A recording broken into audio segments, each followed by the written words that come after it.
Hi every one, Suman year. So I hope all are well. So ಇವತ್ತು ನಾನು ಏನು ಹೇಳೋಕ್ಕೆ ಬರ್ತಾಯಿದ್ದೀನಿ ಅಂದರೆ ಸಂಡೇ ವ್ಲಾಗ್ ಸ್ಟಾರ್ಟ್ ಮಾಡೋಣ ಅಂತಲೇ ಬೆಳಗ್ಗೆ ಬೇಗ ಎದ್ದು ಸೊ ರೆಡಿ ಆಗಿದ್ದೀನಿ. ಸೊ ನಮ್ಮ ಜೊತೆಗೆ ಮೇಡಮ್ ಇದ್ದಾರೆ, ನಾಳೆ ಸ್ಕೂಲ್ ಇದೆ, ನಾಳೆಯಿಂದ ರೂಟೀನ್ ಸ್ಟಾರ್ಟ್ ಆಗುತ್ತೆ, ಟೈಮ್ ಟೇಬಲ್ ಹಾಕ್ಕೊಡ್ತೀನಿ. ಸೊ ಮೇಡಮ್, ನಿಮ್ಗೆ ಹಿಂಗೆ ಅನಿಸ್ತಿದೆ ಮೇಡಮ್? ಮಮ್ಮಿ, ಇಲ್ಲಿ ಸ್ಕೂಲ್ಗೂ ಹೋಗಬೇಕು ಮತ್ತು ರೋಟೀನು ಕರೆಕ್ಟಾಗಿ ಫಾಲೋ ಮಾಡ್ಕೊಂಡು ಹೋಗಬೇಕು. ಏನಕ್ಕೆ ರೋಟೀನು ಸಿಸ್ಟಮ್ ಒಂದು ಫಾಲೋ ಮಾಡಿದ್ರೆ ಅಟ್ಲೀಸ್ಟು ನಿಮಗೆ ಯಾವ್ಯಾವ ಟೈಮಿಂಗ್ಸ್ಗೆ ಏನೇನು ಮಾಡಬೇಕಂತ ಅಪ್ಡೇಟ್ಸ್ ಇರುತ್ತೆ. ಅದಾದಮೇಲೆ ಇನ್ನೊಂದೇನಂತ ಅಂದರೆ 1 ಅವರ್ ದಿನಕ್ಕೆ 1 ಅವರ್ ನಿಮ್ಗಂತ ಟೈಮ್ ಕೊಡ್ತೀಯ. ನಿಮಗೆ ಟಿ ವಿ ನೋಡ್ತೀಯೋ, ಆಟ ಆಡ್ತೀಯೋ, ಇಲ್ಲ ಮೊಬೈಲ್ ನೋಡ್ತೀಯೋ, ಏನಾದರೂ ಮಾಡು, ಒಟ್ನಲ್ಲಿ ನಾನು ನಿನಗೆ 1 ಅವರ್ ಟೈಮ್ ಕೊಡ್ತೀನಿ ನಿನಗಂತ.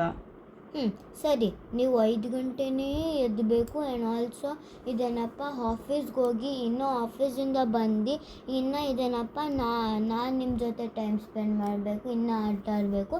ಆಮೇಲೆ ನೈಟು ನೀವು ಟಿ ವಿನೂ ಮೊಬೈಲು ಇಲ್ಲ. ಇಷ್ಟಾರು ಅದೇ ಡೈಲಿ ರೊಟೀನ್ ನಮ್ದು ಅದೇ ಅಲ್ವಾ. ಸೊ ನಮಗೇನು ಟೈಮ್ ಟೇಬಲೇ ಬೇಡ, ನಮಗೆ ಟೈಮು ಮತ್ತು ಇದು ನಮಗೆ ರೆಸ್ಪಾನ್ಸಿಬಿಲಿಟಿ ಅದು ಇದೆಯಲ್ಲ, ಅದು ಹೆಣ್ಮಕ್ಳಿಗೆ ಅದಷ್ಟೇ ಸಾಕು. ನಮ್ಗೆ ಯಾವುದೂ ಹೇಳ್ಬೇಕಾಗಿಲ್ಲ, ನಾವು ಹಂಗೆ ಮಾಡ್ತಾಯಿರ್ತೀವಿ ದಿನ ಬೆಳಗ್ಗೆ. ಸೊ ನಮ್ಮ ಥರ ನಿಮ್ಗೆ ಬೇಡ ಜೀವನ ಅಂತ ನಮ್ಮಮ್ಮ ಅದೇ ಥರ ಹೇಳ್ತಾರೋ. ಸೊ ನಾನು ನಿಮ್ಗೆ ಅದೇನೇ ಹೇಳ್ತಾರದು. Okay fine. ನನಗೆ ಯಾಕೋ ತುಂಬ ಬೇಜಾರಾಗ್ತಿದೆ ಸಂಡೇ. ಸೊ ಬೇಗ ರೆಡಿ ಆದೆ. ಸೊ ಆ್ಯಸ್ ಯೂಶ್ವಲ್ ಮಾಯ್ಶ್ಚರೈಸು, ಸನ್ಸ್ಕ್ರೀನು, ಸ್ವಲ್ಪ ಲೈಟಾಗಿ ಕಾಜಲ್ ಹಾಕ್ಕೊಂಡು ರೆಡಿ ಆದಮೇಲೆ ದೇವರಿಗೆ ಪೂಜೆ ಮಾಡಿದೆ. ಪೂಜೆದು ಫೋಟೋ ಹಿಡಿಲಿಲ್ಲ ನಾನು ಇವತ್ತು, ವಿಡಿಯೋ ಹಿಡಿಲಿಲ್ಲ. ಸೊ ಬೇಗ ಮುಗಿಸ್ದೆ ನಾನು, ಯಾಕಂದರೆ ಅದೇ ಲೇಟಾಗಿ ಹೋಗುತ್ತೆ ಅಂತ. ನಾನು ದೇವ್ರ ಮನೆಗೆ ನಾನು ಹೇಳೋದು, ಕೂದಲು ಏನಾದರೂ ಮುಟ್ತೀರಾ ಕೈ ತೊಳ್ಕೊಳ್ಳಿ, ಮತ್ತು ನೆಲ ಒರೆಸ್ತೀರಾ ಕೈ ತೊಳ್ಕೊಳ್ಳಿ. ದೇವರಿಗೆ ಆದಷ್ಟು ಮಡಿಯಿಂದ ಮಾಡಿ, ತುಂಬ ಒಳ್ಳೆಯದಾಗುತ್ತೆ. ಓಕೆನಾ? ಸೊ ನಾನು ಬೇಗ ಪೂಜೆ ಎಲ್ಲ ಮುಗಿಸಿದ್ಮೇಲೆ ಎಲ್ಲಿ ಹೋಗಬೇಕು ಅಂತ ಯೋಚನೆ ಮಾಡ್ತಾರೆ. ನನ್ನ ಪ್ಲ್ಯಾನಲ್ಲಿ ಇದ್ದಿದ್ದು ಬಂದ್ಬಿಟ್ಟು ಪಂಚಮುಖಿ ಆಂಜನೇಯ ಸ್ವಾಮಿ ದೇವಸ್ಥಾನ, ಇಲ್ಲ ಮುಕ್ತಿನಾಗ ಟೆಂಪಲ್ಗೆ. ನಾನು 10 ವರ್ಷದ ಮುಂಚೆ ಹೋಗಿದ್ದೆ ಮುಕ್ತಿನಾಗ ಟೆಂಪಲ್ಗೆ.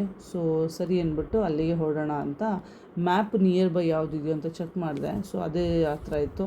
ಓಕೆ ಫೈನ್ ಅಂತ ರೆಡಿ ಆದೆ. ಸೊ ಯಾವುದ್ರಲ್ಲಿ ಹೋಗ್ತಾಯಿದ್ದೀವಿ ಅಂದರೆ 2 ವೀಲರಲ್ಲಿ. ಸೊ ಬನ್ನಿ ಹೋಗೋಣ ಹೇಗಿರುತ್ತೆ ಅಂತ. ಸೊ ನಾನು ಇದು ಲಾಸ್ಟ್ ವೀಡಿಯೋಲಿ ಅಪ್ಲೋಡ್ ಮಾಡಿದ್ದೆ. ನಮ್ಮ ಮನೆ ಹತ್ರ ಈ ಥರ ಕಸದ ಮೇಲೆ ಗಾಡಿ ಇದೆಯಾ, ಗಾಡಿ ಮೇಲೆ ಕಸ ಇದೆ ಅಂತಲೇ ಗೊತ್ತಾಗ್ತಿರ್ಲಿಲ್ಲ. ಲಾಸ್ಟ್ ಟೈಮ್ ಅಷ್ಟು ಕಸ ಇತ್ತು. ಸೊ 3 ವಾರದ ನಂತರ ನಮ್ಮ BBMP ಅವರು ದೊಡ್ಡ ಥ್ಯಾಂಕ್ಸ್ ಕ್ಲೀನ್ ಮಾಡಿದ್ದಾರೆ ಮಳೆಗಾಲದಲ್ಲಿ. ಅದನ್ನು ತುಂಬ ಖುಷಿ ಆಗ್ತಿದೆ. ಸೊ ನಾನು ಹೇಳೋದು ಜನಕ್ಕೆ ಇಷ್ಟೇ, ಪಾಪ ಅವ್ರು ಕ್ಲೀನ್ ಮಾಡ್ತಾನೆ ಇರ್ತಾರೆ.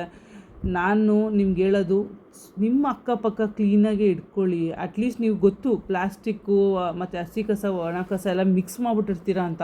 ಅಟ್ಲೀಸ್ಟ್ ಅವ್ರಿಗೆ ಕನ್ವಿನ್ಸ್ ಮಾಡಿ, ಏನೋ ಮಾಡಿ ಇದು ಮಾಡಿ. ಬಟ್ ಎಲ್ಲೆಲ್ಲೋ ಸಿಗದೆ ಜಾಗ ಅಂದ್ಬಿಟ್ಟು ಬಿಸಾಕಬೇಡಿ ದಯವಿಟ್ಟು. ನಾನು ಇಷ್ಟೇ ಕೇಳ್ಕೊಡೋದು. ಆ್ಯಂಡ್ ಹೊಸ ರೋಡು ಓಪನ್ ಆಗಿದೆ ಆ್ಯಕ್ಚುಲಿ. ಅದು ಮಾಗಡಿ ರೋಡ್ಗೂ ರಿಂಗ್ ರೋಡ್, ಔಟರ್ ರಿಂಗ್ ರೋಡ್ಗೂ ಕನೆಕ್ಟ್ ಆಗುತ್ತೆ. ತುಂಬ ಚೆನ್ನಾಗಿದೆ ಆ ರೋಡು. ನಾನಂತೂ 60 to 70, 80 ಗಂಟೆ ಹೊಡೆದಿದ್ದೀನಿ ಗಾಡಿ. ತುಂಬ ಚೆನ್ನಾಗಿತ್ತು. ನಾನು ಎಂಜಾಯ್ ಮಾಡಿದೆ ರೋಡಲ್ಲಿ. ಬನ್ನಿ ಇನ್ನು ಮುಂದಕ್ಕೆ ಹೋಗ್ತಾ ಮಾತಾಡೋಣ. ತುಂಬ ಚೆನ್ನಾಗಿತ್ತು. ಮೇಡಮ್, ನಿಮ್ಗೇನು ಅನಿಸ್ತದೆ? ಮಮ್ಮಿ, ಚೆನ್ನಾಗಿದೆ. ಫುಲ್ಲು ಲಾಂಗ್ ಡ್ರೈವ್ ಥರ ಇದೆ ಮಮ್ಮಿ. ಆಮೇಲೆ ನ್ಯಾಚುರಲ್ ಹೇಲ್ ಬರ್ತಿದೆ ಆ್ಯಂಡ್ ತುಂಬ ಚೆನ್ನಾಗಿದೆ mummy. I love it. So ನಾನು ಹೇಳೋದು, ಮನೇಲಿ ಯಾರಾದರೂ ಒಬ್ರು ಕರ್ಕೊಂಡು ಹೋಗ್ತಾರೆ, ಗಂಡಸ್ರನ್ನೇ ಡಿಪೆಂಡ್ ಆಗಿರಬೇಡಿ. ನಿಮ್ಮ ಪಾಡ್ ನೀವು ಹೋಗಿ, ಸ್ಲೋಗೆ ಹೋಗಿ. ನಿಮ್ಗೆ ಅಷ್ಟೊಂದು ಭಯ ಇದ್ದರೆ, ನಾನು ನಿಜವಾಗ್ಲೂ ತುಂಬ ಎಂಜಾಯ್ ಮಾಡಿದೆ. ನಾನು ಕಾರ್ ಕಲ್ತಿದ್ದೀನಿ, ಬಟ್ ಸ್ವಲ್ಪ ಒಬ್ಬಳೇ ಹೋಗೋಕ್ಕೆ ಭಯ ಆಗುತ್ತೆ. ಅದಕ್ಕೋಸ್ಕರ ನಾನು ಕಾರ್ ಇತ್ತಲ್ಲ, 2 ವೀಲರಲ್ಲೇ ಎಂಜಾಯ್ ಮಾಡ್ತೀವಿ ನಾವೆಲ್ಲೇ ಹೋದ್ರೂ. ಸೊ ಈ ರೋಡಲ್ಲಂತೂ ನಾನು ಹೊಸ ರೋಡ್ ಇದು ನೋಡೇ ಇರಲಿಲ್ಲ. ಸೊ ಆಚೆ ಹೋದ್ರೆ ತಾನೇ ಗೊತ್ತಾಗೋಕ್ಕೆ. ಸೊ ಲೇಡೀಸ್ಗೆ ನಾನು ಹೇಳೋದು, ಒಬ್ರ ಮೇಲೆ ಡಿಪೆಂಡ್ ಆಗಿರಬೇಡಿ. ಆದಷ್ಟು ಇಂಡಿಪೆಂಡೆಂಟಾಗಿ ನೀವೇ ಹೋಗೋದು ಕಲೀರಿ. ಸೊ ಈ ನೇಚರು ಒಳಗಡೆ ಹೋಗ್ಬೇಕಾದ್ರೆ ಒಂದು ವೈಬ್ ಇತ್ತು. ಯಾವ ಥರ ಅಂತ ಅಂದರೆ, ನೇಚರ್ದು ಫೇಗ್ರೆನ್ಸು, ನೀರ್ಗಿಲಿದ ವಾಸನೆ ಎಲ್ಲ ಇತ್ತು. ತುಂಬ ಚೆನ್ನಾಗಿತ್ತು ಅಲ್ಲಿ. ನಾನು ಬೆಂಗಳೂರಲ್ಲಿ ಈ ಥರ ಪ್ಲೇಸ್ಗಳಿದೆಯಾ ಅಂತಲೇ ಗೊತ್ತಾಗಿಲ್ಲ ನನಗೆ ಆ್ಯಕ್ಚುಲಿ. ತುಂಬ ಒಂಥರ ತಂಪಾಗಿತ್ತು. ಇನ್ನೇನು ಮಳೆ ಬರುತ್ತೆ ಅಂತಲೂ ಅಂದ್ಕೊಂಡೆ ನಾನು. ಸರಿ ಅಂದ್ಬಿಟ್ಟು ದೇವಸ್ಥಾನಕ್ಕೆ ರೀಚ್ ಆದಮೇಲೆ ನಾನು 10 ವರ್ಷದ ಮುಂಚೆ ಹೋಗಿದ್ದಿದ್ದಲ್ಲ. ಸೊ ಅಲ್ಲಿ ಕನ್ಸ್ಟ್ರಕ್ಷನ್ ದೇವರು ದೊಡ್ಡದಾಗಿ ಆಗೋದು ಇದು ಕಾಣಿಸ್ತಿತ್ತು. ಬಟ್ ಇವಾಗ ಹೋಗಿ ನೋಡಿದಾಗ ಅಲ್ಲಿ ಫುಲ್ ಕಂಪ್ಲೀಟಾಗಿ ಕವರ್ ಮಾಡಿದ್ದಾರೆ ಮತ್ತು ಕಲ್ಲಲ್ಲೇ ಕಟ್ಟಿದ್ದಾರೆ. ಚೆನ್ನಾಗಿದೆ, ಪೀಸಾಗಿ ಪ್ಲೆಸೆಂಟಾಗಿದೆ. ಅದರಿಂದ ಆಚೆ ಬಂದ್ವಿ ನಾವು. ಆಚೆ ಬಂದಮೇಲೆ ಅಲ್ಲಿ ಗೋಲ್ಡನ್ ಟೆಂಪಲ್ ಥರ ಕಾಣಿಸ್ತಾಯಿತ್ತು. ಬಟ್ ಅಲ್ಲಿ ನಿಯರ್ ಬೈ ಹೋಗೋಣ ಅಂತ ಹೋದ್ವಿ ನಾವು. ಅಲ್ಲಿ ಹೋದ್ಮೇಲೆ ಅನಿಸ್ತು ಅದು ಹೊಸ ಟೆಂಪಲ್ ಕಟ್ತಾಯಿದ್ದಾರೆ.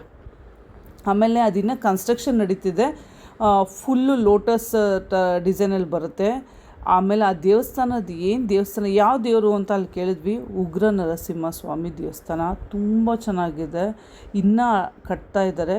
ದಯವಿಟ್ಟು ಯಾರಾದರೂ ಒಬ್ಬರು ಟೆಂಪಲ್ಗೆ ಏನಾದರೂ ಒಂದು ಕೊಡಬೇಕು ಮಾಡಬೇಕು ಅಂದರೆ ದಯವಿಟ್ಟು ಅಲ್ಲಿ ಹೋಗಿ ಸೇವೆ ಸಲ್ಲಿಸಿ. ತುಂಬ ಚೆನ್ನಾಗಿದೆ ದೇವಸ್ಥಾನ. ನನಗಂತೂ ದೇವ್ರನ್ನ ನೋಡಿದ್ಮೇಲೆ ತುಂಬ ಖುಷಿ ಆಯಿತು. ನಾನು ಬರ್ತಾನೆ ಇರ್ತೀನಿ ತಿರ್ಗಪ್ಪ, ಎಲ್ಲ ಒಳ್ಳೇದು ಮಾಡಲಿ, ಎಲ್ಲ ಒಳ್ಳೇದಾಗಲಿ ಅಂತ ಕೇಳಿಕೊಂಡು ಅದೇ ರೋಡಲ್ಲಿ ವಾಪಸ್ ಬಂದೆ. ಸಾಕಾಗಿತ್ತು, ನಿಜ ಸಾಕಾಗಿತ್ತು. ಬೆಂಗಳೂರಲ್ಲಿ ಈ ಥರ ಎಲ್ಲ ಪ್ಲೇಸ್ಗಳನ್ನ ದಯವಿಟ್ಟು ಹಳ್ಳ ದಿಣ್ಣೆ ಮಾಡಬೇಡಿ. ತುಂಬ ಚೆನ್ನಾಗಿದೆ. ನಾನು ಎಂಜಾಯ್ ಮಾಡಿದೆ. ನನ್ನ ವೀಡಿಯೋಸ್ಗಳನ್ನ ಇದೇ ಥರ ನೋಡಿ. ಹಂಗೂ ಒಂದು ದೊಡ್ಡ ಹಳ್ಳ ಸಿಕ್ತು. ನಾನು ಸರ್ಕಸ್ ಮಾಡಿ ಇಳಗಿಸಿ ಗಾಡಿ ಎತ್ತಿದ್ದೀನಿ. ನಾನು ರೈಡ್ ಅಂತೂ ಸಖತ್ತಾಗಿ ಎಂಜಾಯ್ ಮಾಡಿದೆ. Thank you. ಇದೇ ಥರ ವಾಚ್ ಮಾಡಿ, ಪ್ಲೀಸ್ ಸಪೋರ್ಟ್ ಮಾಡಿ. Thank you.